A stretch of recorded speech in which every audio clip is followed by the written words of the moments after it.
ஹல்லேலூயா. சந்தோஷமாக இருக்கீங்களா? கிருபை நிறைந்த இயேசுவின் நாமத்தினால உங்கள் எல்லாருக்கும் அன்பின் வாழ்த்துக்கள்.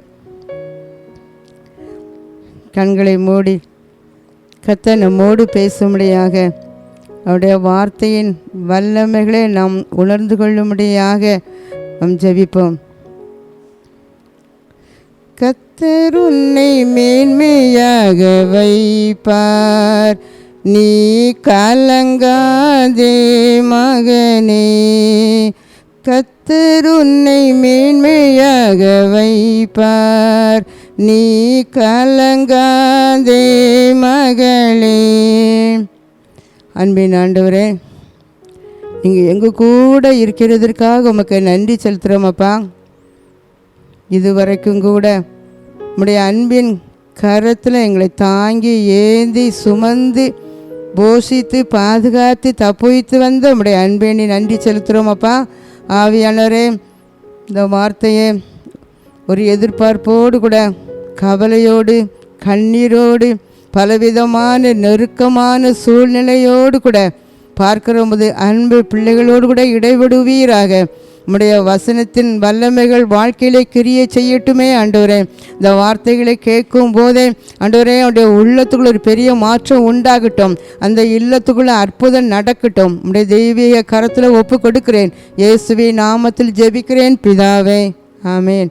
ஹல்லேலூயா.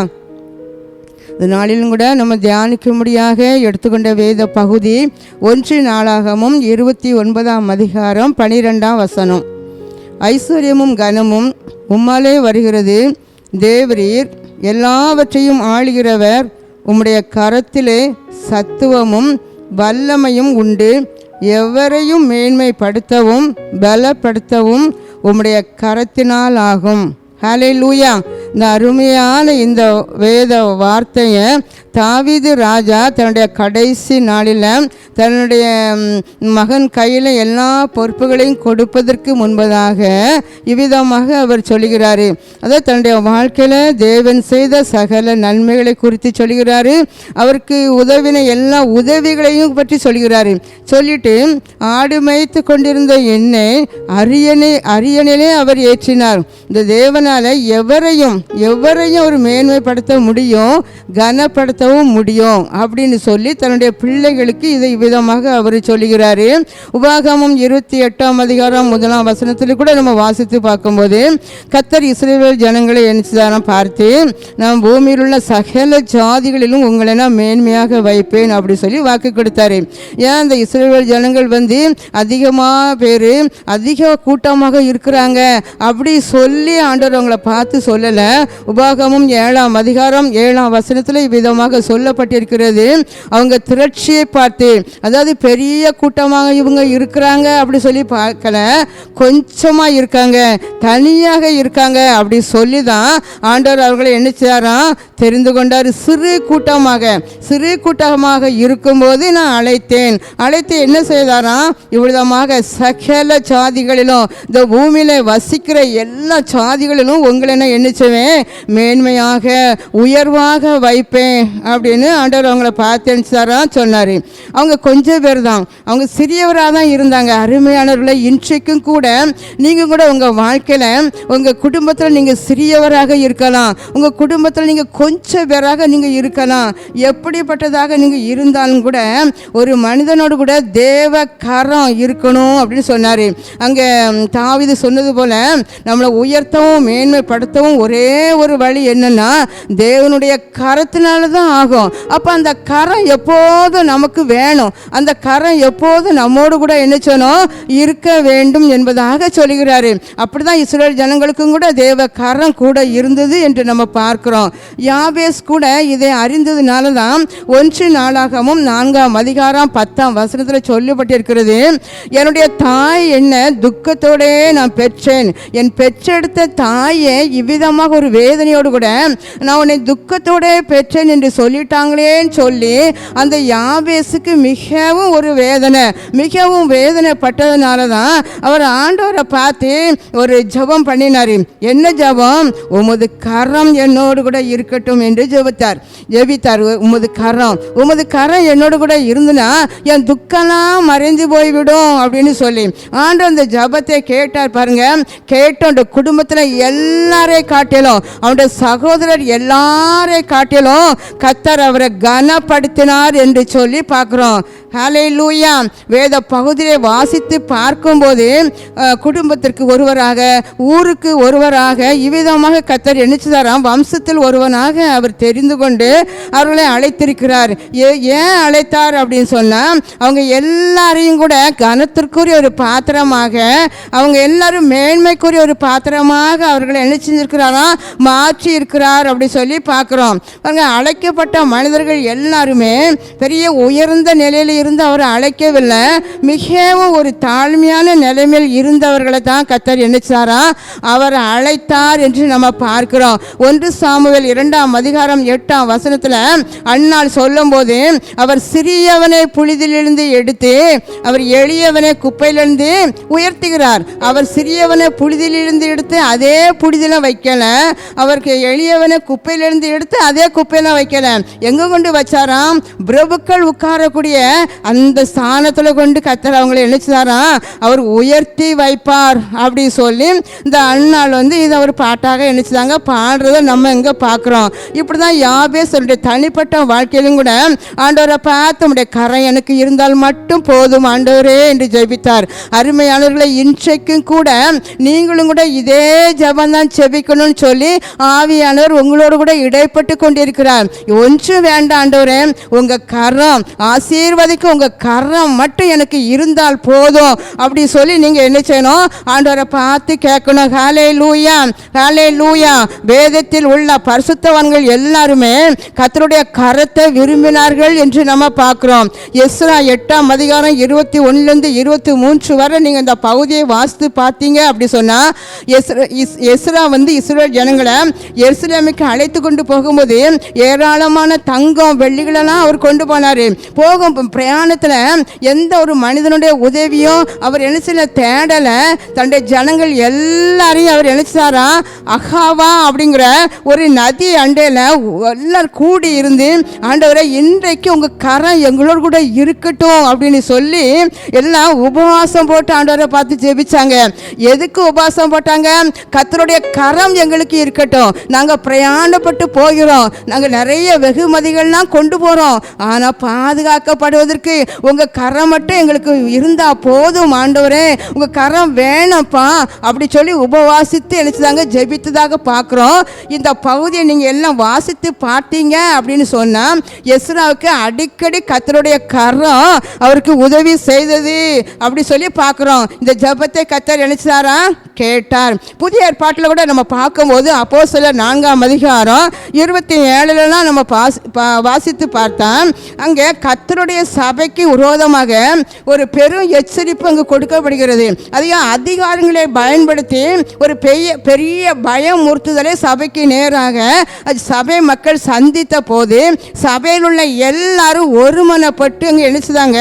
அங்கே விசுவாசத்தோடு கர்த்தரை நோக்கி பார்த்து அவங்க கதறி கேட்டாங்க, ஆண்டவரே, எங்களுக்கு விரோதமாக இருக்கிற இந்த எதிர்ப்புகளுக்கு மத்தியில் உங்க கரம் எங்களுக்கு வேணும் ஆண்டவரே, உங்க கரம் எங்களுக்கு வேணும் அப்படி சொல்லி எல்லாரும் ஜெபித்ததுனால கர்த்தருடைய கரம் அவர்களுக்காக நீட்டப்பட்டது. எந்த தடை வந்தாலும் எல்லா தடைகளையும் உடைத்து எரிந்து போட்டு அங்கே அநேக ஜனங்கள் நினைச்சுதாங்க அங்கே ஒரு ஜெபித்து அங்கே விசுவாசிகள் ஆனார்கள் என்று பார்க்கிறோம். அருமையானவர்களே, ஒரு தனி மனிதன் கர்த்தரை நோக்கி கர்த்தருடைய கரத்துக்காக ஜெபித்தாரு. அங்கே எஸ்ரா ஒரு கூட்டமாக உபவாசித்து ஜெபித்தாங்க. சபையில் ஒருமனப்பட்டு கர்த்தருடைய கரத்துக்காக ஜெபித்தாங்க. இன்றைக்கும் கூட இன்றைக்கு கர்த்தர் உங்களோடு கூட பேசுகிறார் இந்த வார்த்தையை அப்படின்னா, இது ஒரு நல்ல நாள் தான். இந்த செய்தியை கேட்கறது உங்களுக்கு ஒரு நல்ல நேரம், ஒரு இனிய நேரம், கர்த்தரோடு பேசுகிற ஒரு முக்கியமானது ஒரு நேரம். ஏன் அப்படின்னா, நீங்கள் உங்கள் தனிப்பட்ட வாழ்க்கையில், உங்கள் குடும்ப வாழ்க்கையில் கர்த்தருடைய கரம் இருக்கணும். உங்கள் தொழிலில் கர்த்தருடைய கரம் இருக்கணும். உங்கள் பிள்ளைகள் மேலே கர்த்தருடைய கரம் இருக்கணும். உங்களுக்கு என்னென்ன கர்த்தர் தந்திருக்கிறாரோ எல்லாவற்றின் மேலே கர்த்தருடைய கரம் இருக்கணும். உங்கள் ஊழியத்தில் கர்த்தருடைய கரம் என்ன செய்யணும்? இருக்கணும் அப்படின்னு சொல்லி, அதாவது எங்கள் வீட்டில் பிள்ளைகள் சரியாகவே இல்லை, கீழ்ப்படியலை, அவங்க மனம் போல வாழ்கிறாங்க, குடித்து வெறித்து வாழ்ந்து கொண்டு இருக்காங்க. அதே போல் என் கணவரும் அப்படிதான். அவங்க சம்பாதிக்கிற சம்பாத்தியத்தை ஒரு பைசா கூட எங்களுக்கு தரலை. அவங்க குடித்து வெறித்து குடும்பத்தின் பிள்ளைகள் மேலே கொஞ்சம் கூட அக்கறை இல்லாத எங்கள் வேதனைப்படுகிறோம் அப்படி சொல்லி கண்ணீர் வடிச்சிட்டு இருக்கீங்க. இன்றைக்கு நீங்கள் செய்யக்கூடிய ஒரே ஜெபம், என் கணவர் மேலே உங்கள் கரம் இருக்கட்டும் ஆண்டவரே என்று சொல்லி கேளுங்க.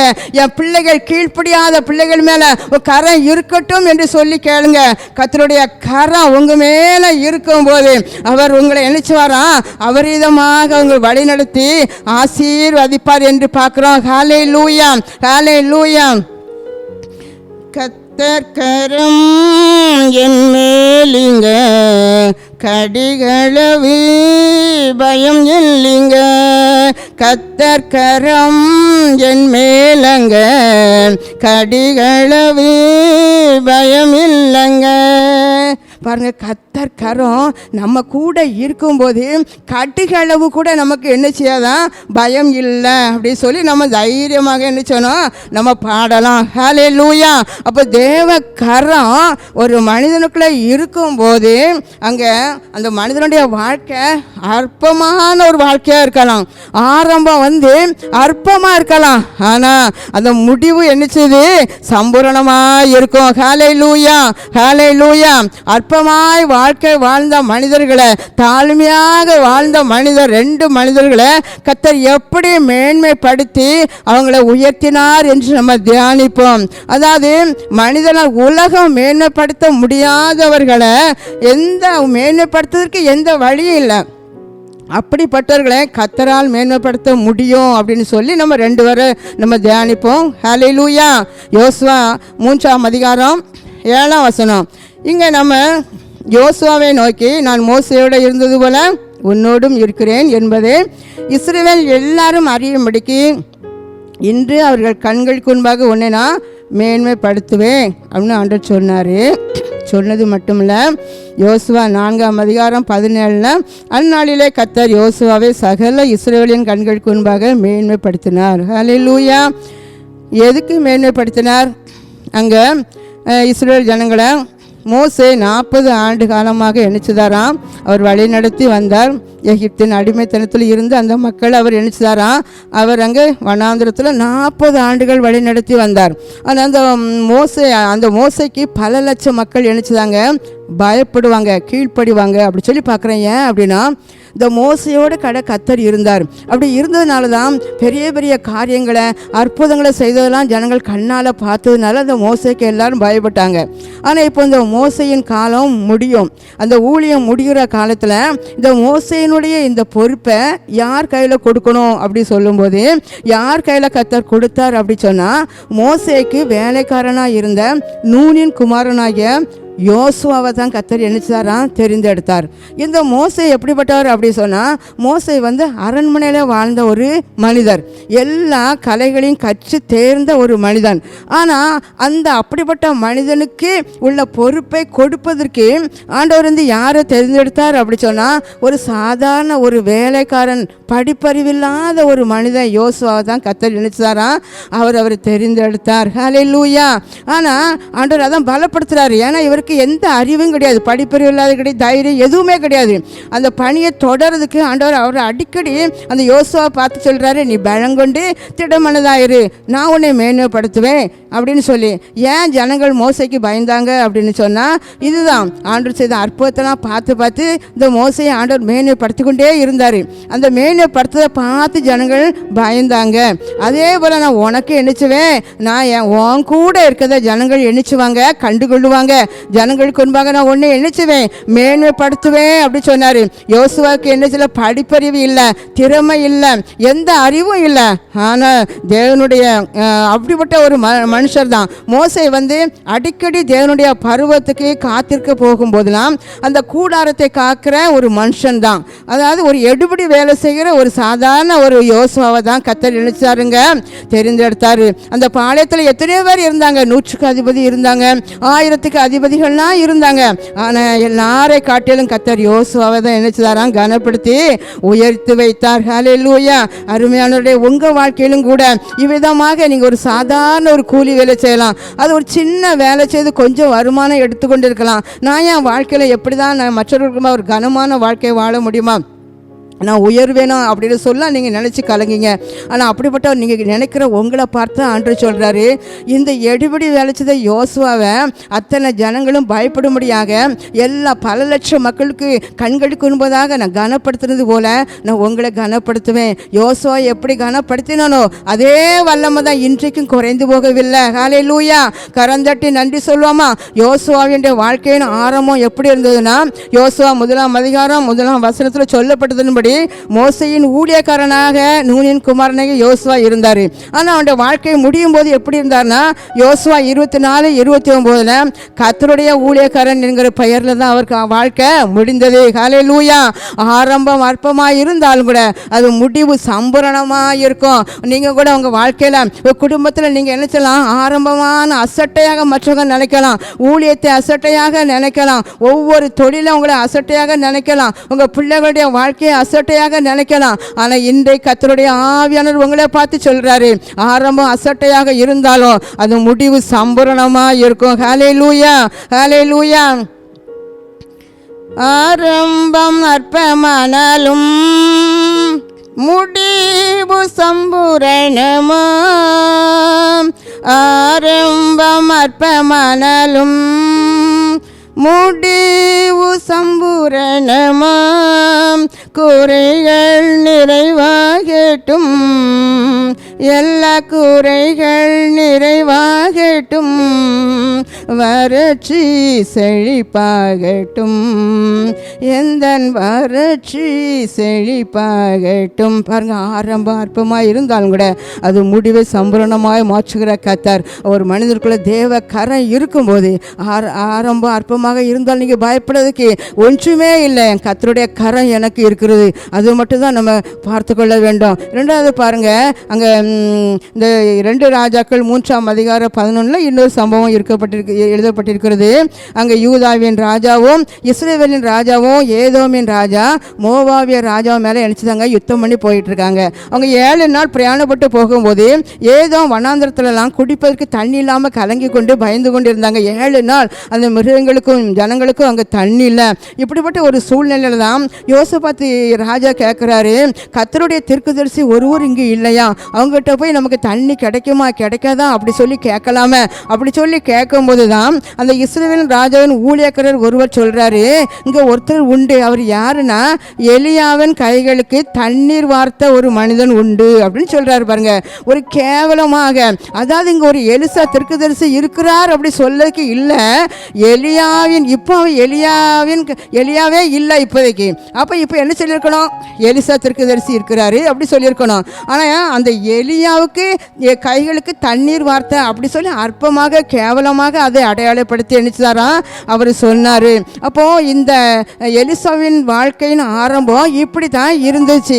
ஆனால் அந்த முடிவில் பார்க்கும்போது அந்த இஸ்ரவேல் ராஜாவே அவரை பார்த்து, என் தகப்பனே இஸ்ரவேலின் தேசத்துக்கு நீங்கள் நம்பிக்கையானவரே அப்படின்னு சொல்லி அவர் நினைச்சாராம் கூப்பிடுறாரு. ஹல்லேலூயா. அப்போ முதலாவது அவர் எலியாவின் கைக்கு தண்ணீர் வார்த்தைன்னு அற்பமாக சொன்ன அதே வாயி நினைச்சாரு, இஸ்ரவேல் தேசத்துக்கு நீங்கள் எப்படி இருக்கீங்க, என் தகப்பனே அப்படி சொல்லி கூப்பிடுறாரு. ஹல்லேலூயா. இன்றைக்கு உலகம் அப்படித்தான் சொல்லும் பாருங்க. பழைய முன்னாடி நம்ம ஏதோ ஒரு வேலை செஞ்சுருக்கலாம், ஆனால் இப்போ கர்த்தர் நல்லா உயர்த்தி வச்சிருப்பாரு. முன்னாடி உங்கள் குடும்பம் தாழ்மையான நிலையில் இருந்திருக்கலாம், அல்ல ஒரு ஏழையாக ஒரு எளிமையான நிலையில் இருந்திருக்கலாம், ஆனால் இப்போவும் அதை தான் அடையாளம் காட்டி அழிச்சுவாங்க உங்களை சொல்லுவாங்க. ஏன்னா உலகம் உங்களை கேவலப்படுத்துவதற்காக அப்படி சொல்லி கொண்டு இருக்காங்கன்னு சொல்லி மனம் வேதனைப்பட்டு கொண்டு இருக்கீங்களோ. ஹல்லேலூயா. கர்த்தர் நினைச்சா உங்கள் ஆரம்பத்தை நான் எண்ண மாட்டேன், உங்கள் முடிவு சம்பளம் சம்பூரணமாக பண்ணுவேன். ஹல்லேலூயா. உலகம் நம்ம எப்படி அழைச்சலாம் செய்யட்டும், எவ்வளோ கேவலமாக நம்மளை பேசலாம், ஆனால் தேவனுடைய கரம் உங்களை எங்கே கொண்டு போகும்? அப்படி பேசுகிற உங்களை தான் கர்த்தருடைய கரம் எட்டாத உயரத்தில் கொண்டு வந்து உங்களை மேன்மையாக வைக்க அவர் வல்லவராக இருக்கிறார். கலந்தட்டி நன்றி சொல்லுவோமா? ஹல்லேலூயா. இன்னொரு மனிதனை குறித்து நம்ம பார்ப்போம். மொர்தெகாயை குறித்து பார்ப்போம். மொர்தெகாய் அவர் எருசலேமிலிருந்து அடிமையாக பிடித்து கொண்டு போகப்பட்டவர் தான். இவர் எங்கே இருக்கிறாருன்னா சூசான் அரண்மனையில் வாசலில் தான் உட்காந்துருப்பாங்க. வாசலில் உட்காந்துருக்கவங்களுக்கு நம்ம என்ன சொல்வோம்? அங்கே வாட்ச்மேன் அப்படி சொல்லுவோம். அப்போ அந்த வேலையில் தான் அவர் இருக்கார். இப்படி இருந்த ஒரு மனிதன் அங்கே அந்த அரண்மனைக்குள்ளே ஆமான்கிற ஒரு பொல்லாத மனுஷர் போகும்போது வரும்போது கூட இவர் நம்மளை விஷ் பண்ணலை, நமக்கு மரியாதை செலுத்தவில்லை. அதாவது இவர் போனார்னா ராஜாவோட கட்டளை அதை எல்லாரும் அந்த ஆமானை பார்த்து வணங்கணும். அப்போ இந்த ஆமான் வரும்போது இந்த மொர்தெகாய் வணங்கவே மாட்டார், கண்டுக்கிடவே மாட்டார். இது அந்த ஆமானுக்கு மிகுந்த ஒரு வருத்தமாக வேதனையாக இருந்து ரொம்ப எரிச்சலாக இருக்கும் அந்த மனுஷனை பார்த்தா. ஆனால் அவர் அந்த என்ன சொல்லியிருக்குன்னா, இவரை போய் நம்ம அடித்தா அது நமக்கு ஒரு அற்பமான காரியம். அவர் சொல்லியிருக்கிறாரு, இவனை இந்த எஸ்தர் 3:5 பார்க்கும்போது இவனை நம்ம வணங்கலன்னு சொல்லி மூர்க்கம் கோபம் வருது. ஆனால் இவரை போய் அடித்தா இவரை அடிச்சிருக்காருன்னு அப்படிப்பட்ட ஒரு கேவலமாக அவர் நினைச்சாராம், அவர் கருதினார். ஆனால் ஆரம்பம் அந்த மொர்தெகாயின் ஆரம்பம் எங்கே இருந்துச்சு? அரண்மனை வாசலில் தான் இருந்துச்சு. ஆனால் முடிவு எங்கே இருந்தார் தெரியுமா? எஸ்தர் இந்த 2ஆம் அதிகாரம் 5 பார்க்கும்போது, எஸ்தர் 10:3 பார்க்கும்போது, யூதனாகிய மொர்தெகாய் ராஜாவாகிய அகஸ்வேருக்கு 2வது, அந்த ராஜாவுக்கு 127 தேசத்துக்கு ராஜாவாக இருக்கிற 2வது இடத்துல இப்போ யார் அமர்ந்திருக்கிறா? இந்த மொர்தெகாய். ஹல்லேலூயா. ஏன்? கர்த்தருடைய கரம் அந்த மொர்தெகாய்க்கு இருந்தது. ஹல்லேலூயா. உங்கள் மேலே எரிச்சல் படலாம், இவனை என்ன செய்யலான்னு சொல்லலாம். பாருங்கள், அடித்தா கூட என்னை தரக்குறைவாக நினைப்பாங்க, இவன் அடிச்சிருக்கானே அப்படி சொல்லி. அப்படிப்பட்ட சூழ்நிலை இருந்த அந்த மொர்தெகாய் தான் கர்த்தர் என்ன செய்தாரா? அந்த 127 தேச ராஜாவுக்கு 2வது இடத்துல அவரை அமர பண்ணும்படி செய்தார் சிங்காசனத்தில். ஹல்லேலூயா. ஹல்லேலூயா. இன்றைக்கும் அருமையானவர்களே, நீங்கள் எப்படிப்பட்ட ஒரு சூழ்நிலை, ஒரு தாழ்மையான சூழ்நிலை இருந்தாலும் இந்த வேதத்தை நம்ம பார்க்கும்போது இந்த வேத பகுதியை பாருங்க, இப்படிலாம் இதை எழுதி வச்சிருக்கிற இந்த யோசுவாவை பற்றி, எலிசாவை பற்றி, மொர்தெகாயை பற்றி, இது நீங்களும் நானும் அறிவதற்கு மட்டுமில்லை, இன்றைக்கும் உங்களுக்கு அதே செய்வதற்கு நான் வல்லவராக இருக்கிறேன் அப்படி சொல்லி நம்மளோடு கூட கர்த்தர் இடைப்பட்டு கொண்டிருக்கிறார். ஹல்லேலூயா. உங்கள் குடும்பத்தில் உங்களை அற்பமாக எண்ணி அசட்டை பண்ணலாம், சமுதாயத்தில் உங்களை அசட்டை பண்ணலாம், வேலை ஸ்தலத்தில் உங்களை அசட்டை பண்ணலாம், உங்கள் கணவன் உங்களை அசட்டை பண்ணலாம், உங்கள் மனைவி உங்களை அசட்டை பண்ணலாம், உங்கள் பெற்றோர்கள் உங்களை அசட்டை பண்ணலாம், பிள்ளைகள் அசட்டை பண்ணலாம். ஆமாம், எப்படிப்பட்ட அசட்டை பண்ணி கொண்டு இருந்தாலும் கர்த்தருடைய கரம் உங்களோடு கூட இருக்க வேண்டும். அவங்க எட்டாத உயரத்தில் மேன்மைப்படுத்த உயர்த்தவர் வல்லமை உள்ளவராக இருக்கிறார். ஹல்லேலூயா. அப்போ ஒரே ஒரு காரியம், ஆண்டவரே, அந்த யாபேஸ் கேட்டது போல உங்க கரம் என் கூட இருக்கட்டும், உங்க கரம் என்னோட கூட இருக்கட்டும் என்று சொல்லி நம்ம செபிக்கும் போது கர்த்தருடைய கரம் நம்ம மேல என்ன செய்யும்? இருக்கும்போது நம்ம வாழ்க்கையின் ஆரம்பம் அற்பமாக இருந்தாலும் அது முடிவு சம்பூரணமாக ஆசீர்வாதமாக ஒரு உயர்ந்த நிலையில கர்த்தர் நம்மளை கொண்டு வருவார். ஹல்லேலூயா. ஹல்லேலூயா. எல்லாரும் கூட கண்களை மூடி ஜெபிப்போமா? ஆண்டவர் இன்றைக்கு உங்களோடு கூட பேசினார். கர்த்தருடைய கரம் உங்களோடு கூட இருக்கும்போது கடுகளவு பயமில்லை என்று சொன்னாரே. ஹல்லேலூயா. ஹல்லேலூயா. ஒரு விஷயம், அப்பா நீங்கள் எங்கள் கூட பேசினதற்காக உங்களுக்கு நன்றி செலுத்துகிறேன் என்று சொல்லுவோமா? ஆபேசு தனிப்பட்ட வாழ்க்கையில் நான் ஏன் துக்கத்துடனே இருக்க வேண்டும், என் தாயே என்னை துக்கத்துடன் பெற்றெடுத்தேன் என்று சொன்னாங்களே, இதற்காக ஆண்டவரே உங்கள் கரம் மட்டும் எனக்கு வேணும் அப்படி சொல்லி ஜெபிக்கும் போது கர்த்தர் ஜெபத்தை கேட்டு கர்த்தருடைய கரம் அந்த யாபேஸ் மேல அமர்ந்ததுனால வாழ்க்கையில எல்லாரையும் காட்டிலும் ஒரு கனம் பெற்றவங்க மாற்றப்பட்டது போல இன்றைக்கு குடும்பத்தில் நீங்க ஒரு அற்பமான நிலையில எண்ணப்பட்ட நிலையில வாழ்ந்து கொண்டு இருக்கின்றீர்களோ, துக்கமான நிலையில, ஒரு துயரமான நிலையில, வேதனையான நிலையில, என்னை வைத்து ஒரு பயன் இல்லை, ஒரு லாபம் இல்லை, என்னை வைத்து யாருக்கும் எந்த உதவியும் கிடையாது என்று சொல்லி நீங்க உங்களே வருத்தி கொண்டு இருக்கீங்க. செய்யுங்க. இன்றைக்கு கர்த்தர் உங்களுக்கு சொல்லிக் கொடுக்குற ரகசியம் அதுதான். ஆண்டவரே உங்கள் கரம் எனக்கு வேணும் என்று சொல்லி எல்லாரும் கதறுவோமா? என் குடும்ப வாழ்க்கையில் கரம் வேணும் என்று சொல்லி கேளுங்க. உங்கள் பிள்ளைகளுடைய வாழ்க்கையில் ஒரு அற்புதம் நடக்க வேண்டுமா? உங்கள் கரம் எனக்கு வேணும் என்று சொல்லுங்க. உங்கள் வியாபாரத்தில் ஒரு வளர்ச்சி வேண்டுமா? ஒரு பெருக்கம் வேண்டுமா? ஒரு விருத்தி அடைய வேண்டுமா? தாவீது நாளுக்கு நாள் விருத்தி அடைந்தது போல உங்க பொருளாதார காரியத்திலும் கூட ஆவிக்குரிய ஆசீர்வாதம், உலக ஆசீர்வாதங்களில் ஒரு விருத்தி வேணும் என்றால் கர்த்தருடைய கரம் உங்களுக்கு இருந்தால் போதும். கர்த்தருடைய கரம் இருந்தால் போதும். நீங்க எப்படிப்பட்ட நிலைமையில இருந்தாலும், யாரா இருந்தாலும், படிப்பறிவு இல்லாதவர்களா இருந்தாலும், ஹல்லேலூயா, அறிவே இல்லாமல் இருந்தாலும் கர்த்தர் இன்றைக்கு சொல்லுகிறார், ஹல்லேலூயா, தேங்க் யூ ஜீசஸ், நான் உன்னை எட்டாத உயரத்தில் கொண்டு வந்து வைப்பேன். எட்டாத உயரத்தில், ஹல்லேலூயா, நான் சிறியவனாக இருக்கிறேன். சிறியவன் சின்னவன் ஆயிரமோ, சிறியவன் பலத்த ஜாதியுமாவன் சொன்னாரே. ஹல்லேலூயா, நீங்க உங்க பிள்ளைகளை குறித்து கூட நீங்க கவலைப்படலாம். என் பிள்ளை இப்படிப்பட்ட ஒரு நிலையில இருக்கிறானே, இப்படிப்பட்ட நிலையில என் பிள்ளை இருக்கிறதே, இதை வைத்து நான் எப்படின்னா இந்த பிள்ளை எதிர்காலம் எப்படி இருக்குமோ, இந்த பிள்ளைகள் எப்படி படித்து முன்னேறுவார்களோ, இப்படிலாம் பல வகையில் நினைத்து நீங்க பயந்து கொண்டு இருக்கீங்க. மனம் தளர்ந்து போன நிலையில, ஆமென், ஹல்லேலூயா, உங்களை பார்த்த கர்த்தர் சொல்கிறார், தேங்க் யூ ஜீசஸ், ஹல்லேலூயா, கர்த்தருடைய கரம் உங்க பிள்ளைகள் அமர்ந்திருக்கிறது, உங்க பிள்ளைகள் மேல அமர்ந்திருக்கிறது. ஹல்லேலூயா, அவருடைய வலது கரம் உங்க தலை மேல, உங்க பிள்ளைகள் மேல அமர்ந்திருக்கிறது. கரம் தட்டி நன்றி சொல்லுவோமா? தேங்க் யூ ஜீசஸ், ஹல்லேலூயா, ஹல்லேலூயா. நன்றி ஆவியானவரே, நன்றி ஆவியானவரே. இப்போதே நம்முடைய வல்லமை இந்த பிள்ளைகளுக்கு இடைபடுகிறதற்காக உமக்கு நன்றி செலுத்துகிறேன் ஆண்டவரே. Thank you Jesus. ஓரி சபாரி கபா, நன்றி ஆண்டவரே, நன்றி ஆண்டவரே. ஹல்லேலூயா, உங்கள் கரம் அப்பா, ஆமென், அழுது கொண்டிருக்கிற உமது பிள்ளைகளுடைய கண்ணீரை துடைக்கிறது அப்பா. Thank you Jesus. Hallelujah, hallelujah. அழாதே மகளே, அழாதே மகனே என்று சொல்லி கண்ணீரை நீங்கள் துடைக்கிறதற்காக நன்றி செலுத்துகிறேன் அப்பா. உமக்கு ஸ்தோத்திரம் ஆண்டவரே. எல்லாரும் கூட உங்களை ஒரு அற்பமான நிலையை பார்த்து உங்களை பெயர் வைக்காங்களோ, உங்களை அப்படிதான் கூப்பிடுறாங்களோ, சமுதாயத்தில் உங்களை ஏளனமா பேசலாம். ஆனால் இன்றைக்கு கர்த்தர் உங்களை பார்த்து சொல்றாரு, என் அன்பு மகனே, அன்பு மகளே, என் கரத்தை உன் சிரசின் மேல வைக்கிறேன். ஹல்லேலூயா. இது வரைக்கும் நீ எப்படி இருந்தாலும் கூட இன்றிலிருந்து இப்போதே இந்த வார்த்தை கேட்ட இந்த நிமிஷத்துக்குள்ள தேவ கரத்தின் வல்லமை உனக்குள்ள பாயிறது. அவருடைய அபிஷேகம் உன் குடும்பத்துக்குள்ள பாயிறது, உன் தொழிலுக்குள்ள பாயிறது. நீ கமாண்டோரி சபா படுக்கையில் இருக்கிற பிள்ளைகள் மேல கர்த்தருடைய கரத்தின் வல்லமை, ஆமென், பாய்ந்து செல்கிறது. இப்போதே நீ எழும்பி இரு. தேங்க்யூ ரீ கமான். இயேசுவின் நாமத்தினால உனக்கு ஒரு விடுதலை கட்டளையிட்டேன் என்று கர்த்தர் வாக்கு கொடுக்கிறார். உனக்கு ஒரு விடுதலை, உனக்கு ஒரு நிம்மதி. என் வாழ்க்கையில நிம்மதி இல்லை, சந்தோஷம் இல்லை, ஆமென், பணம் இல்லை, இப்படிலாம் பல வகையில இல்லை இல்லை என்று சொல்லி நீ புலம்பிக் கொண்டிருக்கிறாய். நம் தேவன் யார் தெரியுமா?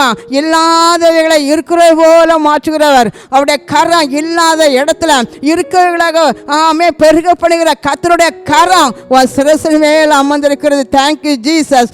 ஒரு ஷபாரி கபா, ஹல்லேலூயா, ஹல்லேலூயா. நன்றி அப்பா.